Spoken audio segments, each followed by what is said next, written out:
Good morning, parents. Thanks for joining us for Coffee and the Word, where we talk about the Bible, everyday life, and parenting principles. We've been talking about being spirit-filled, and specifically the spirit-filled wife, and today we continue that conversation.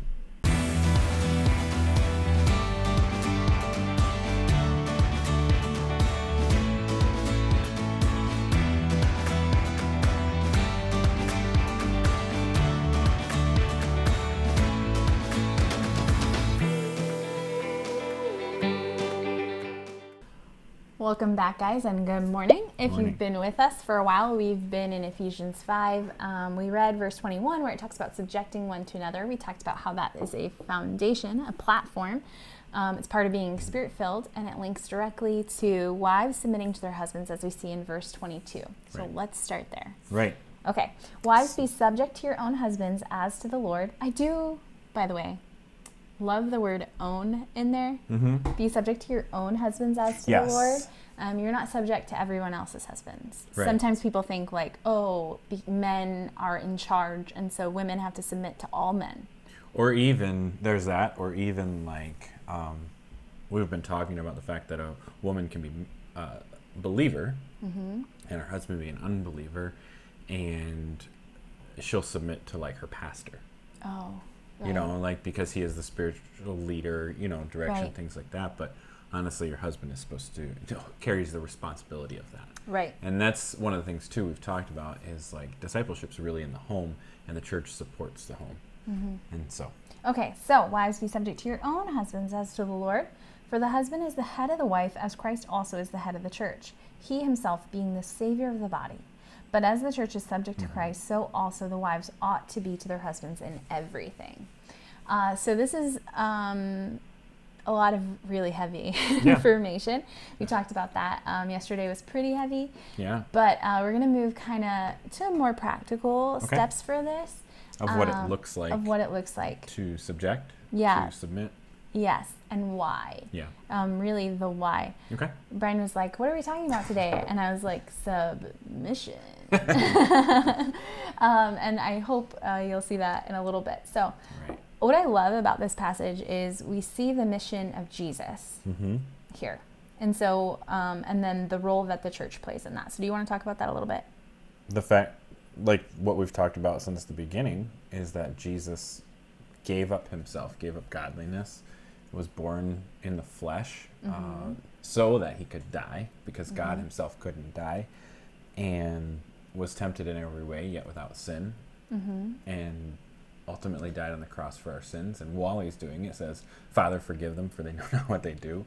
I mean, like, you look at Yeah. all of that, which is the gospel, the good news of Jesus Christ, and the way in which we believe and have salvation, but it ultimately becomes what our marriage is supposed to be about. Right. What's interesting is that example is so heavy and so like much if we think about having to live up to that. And that's the role of the husband, the Jesus part. Oh, yeah. Right? Not that You we know? are Jesus. No, but it's not saying wives be that, not wives like lay it all out and like you have no will. It's saying that Right. Christ is the head. That's what he did. And then it says we're subject to our husbands as churches are subject to Christ. And so Jesus did this. He had this mission to save sinners. Like that was his job. Churches help fulfill the mission of Jesus. They subject themselves to being the gospel in everyday Right. life today, carrying on the mission of Jesus. Right. And we see that that is the role of the wife, to be like the church to Jesus, to carry on the mission. So I don't know much, like we talked the other day, about like the army and like privates and majors and all that We kind weren't of very stuff. good at that. But I do also understand, I forget the passage in the Old Testament that does talk about the tiering effect, you know, of having like, okay, so Jesus is at the top. He is the cornerstone. He is the one ultimately responsible for all of us. Wouldn't the because- cornerstone be at the bottom? Okay, I get what you're saying. sure. We're talking about rank. Rank, yeah. Yeah. But responsibility Yeah. in that rank. So really what you see is the family unit.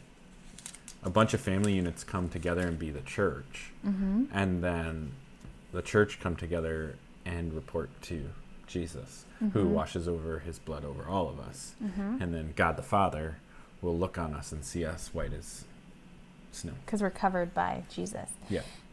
And in the family unit, we're supposed to look like that with the kids. Yeah, the kids. The parents, Mm-hmm. but ultimately the husband and Yeah. the wife underneath, and Yeah. then Jesus. I And wouldn't say underneath. I say so locking arms together. right. So we see that the church helps accomplish Jesus's mission, right? He is the one who laid himself on the line. He bore the responsibility, the weight of our sin. That fell on him. Mm-hmm. But the church comes behind and tries to be the helper, suitable for Jesus, Yeah. that carries on the mission. Right. Now, if we go back to Genesis 2:18, Okay. do you want to go back there? Okay. We're back to the beginning again. Back to the beginning. Yes. What about it? Where we see the creation of Eve and what God was looking for when he created Eve for Adam. What does it say? Oh, because man was lonely. Adam was lonely. And he says, I will make him Oh, a a helper. helper Yes, yes. suitable for him. And we talked about how she comes along and he says that she shall be called woman because she was taken out of me, like they're part of each other. We see that a man will leave his father and mother and they'll become one. There's all of this language about suitability, about team, Yeah. becoming one, and we see that in the creation of woman. And so And that's supposed to be the design. That's like if we were to get back to the perfect design and what we're supposed to be, and we're imitators of God, which is Ephesians 5, what we're talking about. So as a husband and wife unit, if we're going to imitate God and we're going to go back to what it's supposed to be in the garden, it is this helper. Right. And so if you look at the church helps accomplish the mission of Jesus, our marriage has a mission. The mission of every marriage is to honor and glorify the Lord. Right, that's the basic, no Right. matter who you are. To be carriers of the gospel, builders of the kingdom, and to be an example of Jesus Right. and submitting to him, to the Father. And so when we look at that, and you think about the term submission, and it seems so awful because we think like, oh, There's a lot of negative connotation that comes with that word. I can't want everything I want doesn't matter, and I'm just ruled over by this man.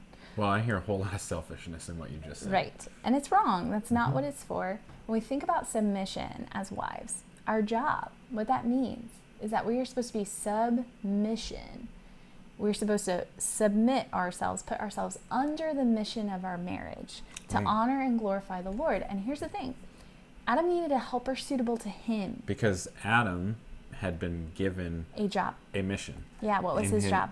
to care for the garden. Like Right. just to take care of the Garden of Eden. That was his You know. specific role. Yeah. And And so- each of us has been given that. Right. You know.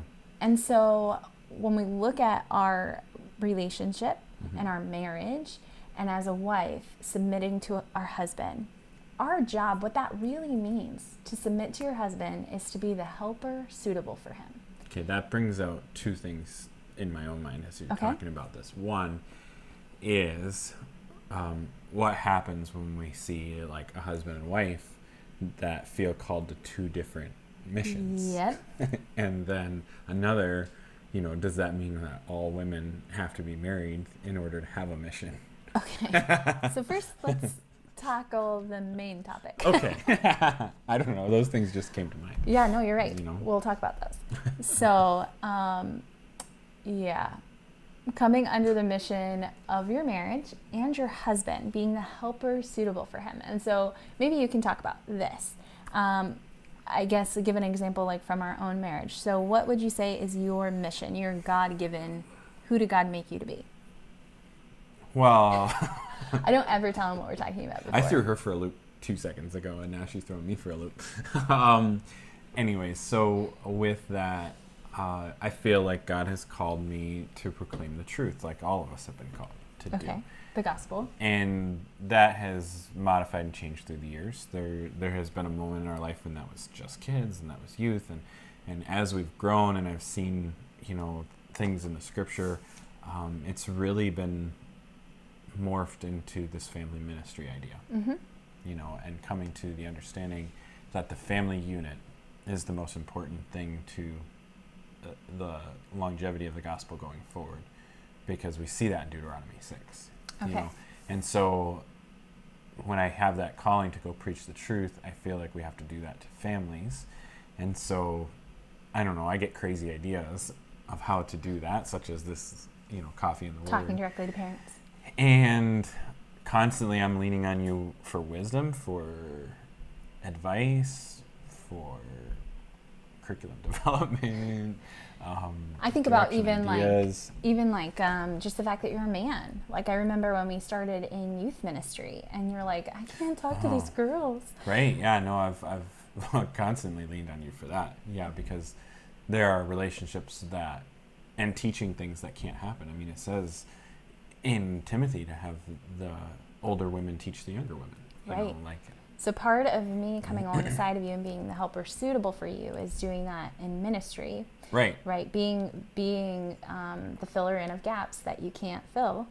And complimenting, you in the weight of responsibility you're the that opposite you fill. of me. Right. And that's a good thing. It is a good thing. Now, in our home, what's your mission? To lead the family. Right. To come to know Jesus, as we talked about in Deuteronomy 6, to lead that happening. Right.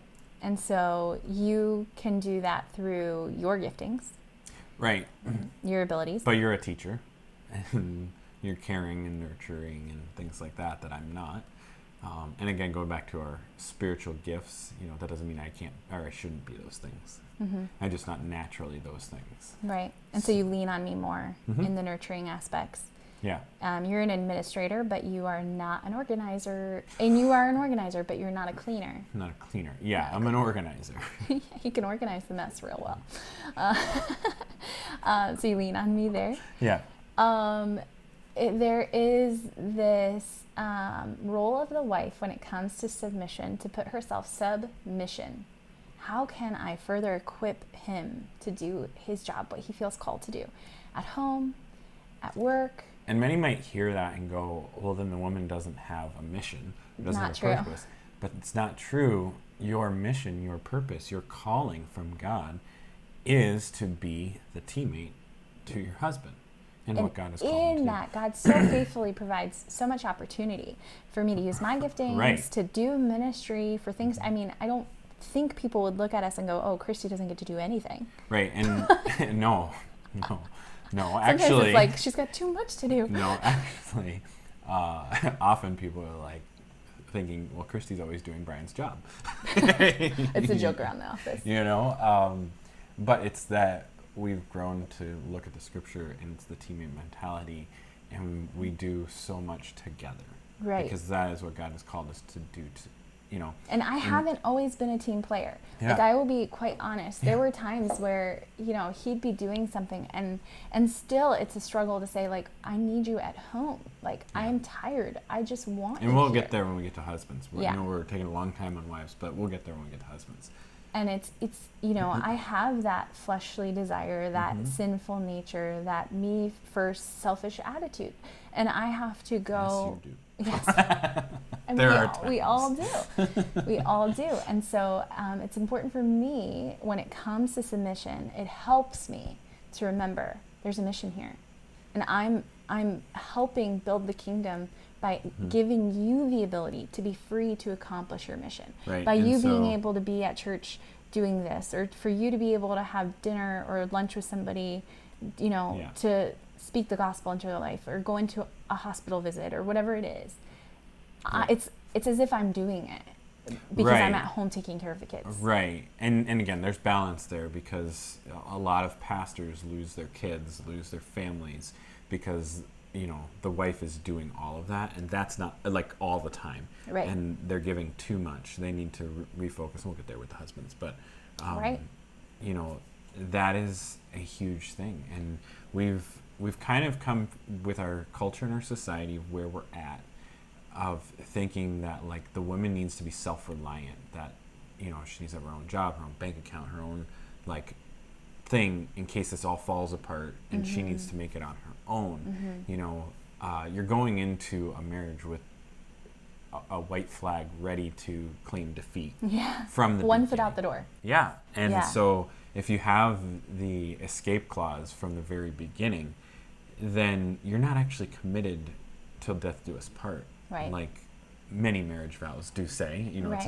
that's not necessarily biblical, like from the Bible, but it is a concept from the Bible Right. that, you know, comes from when Jesus says, what God has drawn together, let no man separate. And he's specifically talking about marriage Right. in that situation. So you might have listened to that example and wondered, like, you know, am I allowed to have a calling? Like, don't I have spiritual giftings? Don't I have something I feel called to? And yes, you do. You have all of those things. I do. And we heavily counsel teens and young adults, like when we're talking about marriage and picking a spouse, that second to that person being a believer that loves the Lord more than anything else, you should highly consider what is their calling, because you need to see yourself as being a helper suitable, that long term your callings can converge and not diverge. There was a time that our callings, you know, I chose to let them diverge, where I plugged heavily outside of family ministry. I plugged into a separate ministry. Yeah. And I loved it. Yeah. But it was a burden on our home. And it was. I wasn't accomplishing my mission as a wife or as a mother because of it. Right. And one of my mentors back from my college days, you know, when I saw him last time, or when we saw him last time, we were telling him our story and what we're doing, all that kind of stuff. He's like, that's so cool, because he's teaching at a university, and his wife is like plugged into women's ministry at the time. They changed now, but back then they were like, man, it's good we're serving the Lord, but she's serving over here in women's ministry, and I'm a professor, and we don't get to serve like we once used to. And he's like, I'm starting to feel that pressure. And since then, he's actually changed his their situation, because he saw such the value of them coming together and serving together. They were both doing great things for the kingdom, but it was actually dividing their household. You're like working against each other and your family. Right. Because of it. And so, you know, if you're already married, obviously, you don't have the opportunity to say, well, we have different callings, so I'm out. Or we have different callings, so I'm going to fulfill mine. Be creative. Well, because it separates the household. Because what was happening in our situation, having that situation, is like, at that time, you were like trying to help and serve in women's ministry, which is a great thing, and it needs to happen, you know, for people. Like, they need somebody to teach and look to, you know. But that meant, like, you were gone on Tuesday night. And then we were busy Wednesday night, you know, and then there was Saturday and Sunday. So we got 4 nights out of the week that we are not together as a family. Right. And again, back to families are the most important. The strain was too much in that season of life. That strain was too much on our family. So finding ways to come together and support each other in one mission. Right. I can still do women's ministry under the umbrella of family ministry because there are women volunteers. Like, and there are young women. And there's parents. And so you can be creative. Ask for help. Like, talk to us. Talk to Scott Johnson. Talk to your pastors about how can we serve together. I feel called here to do this. These are my giftings. He feels called here. These are his giftings. Chances are there's going to be a way where we can find some overlap, because there are a lot of needs across a lot of ministries. And so look for ways where you can serve together. We've been in this church and serving here for so many years. We've seen a lot of like shifting around, and even people get married that weren't married, and what that's looked like. But there was a cool relationship. We had one of our women volunteers that served with us for years, you know, and then she got married a few years ago. And she like graciously stepped out of youth ministry to come alongside her husband and serve in the production and tech ministry, you know, and I often see them sitting side by side at a soundboard, and I don't know if like tech and sound and all that kind of stuff is her gifting or not. I have no idea. But it's beautiful to see them serving together. You know, but yeah, they came and made that decision, and I imagine that was hard for her because she served with us for 6 years, 5 years, 6 years. A long time. You know, and like she had really good relationships with the girls, and I don't think and even through like critical seasons in her own life, you know, like that are meaningful to you. And so, you know, be creative. It's not saying you don't use your gifts. It just means that actually I feel like it's like exponents, like you put a 2 next to it and it's, you know, double the power. Like I feel like your ability is multiplied. It's further reaching because you're working together. You know, another passage says to be equally yoked. And we've done a demonstration in the marriage ministry of this, you Right. know, not being equally yoked.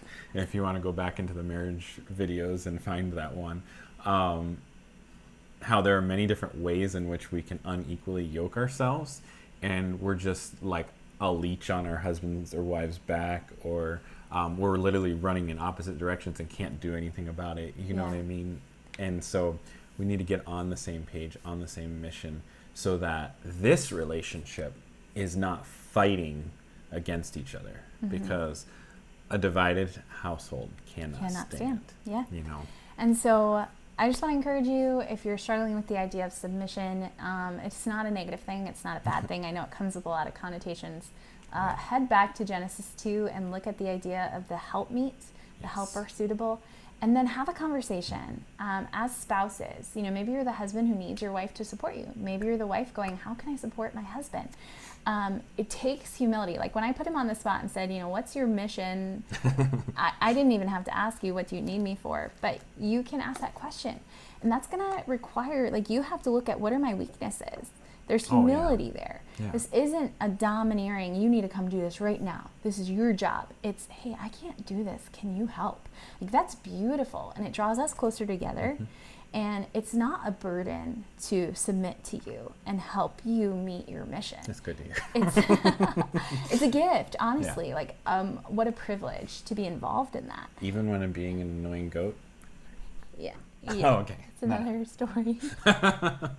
So, wives, submit to your husband as unto the Lord. You're helping, you're being his helpmeet. And that's a beautiful thing.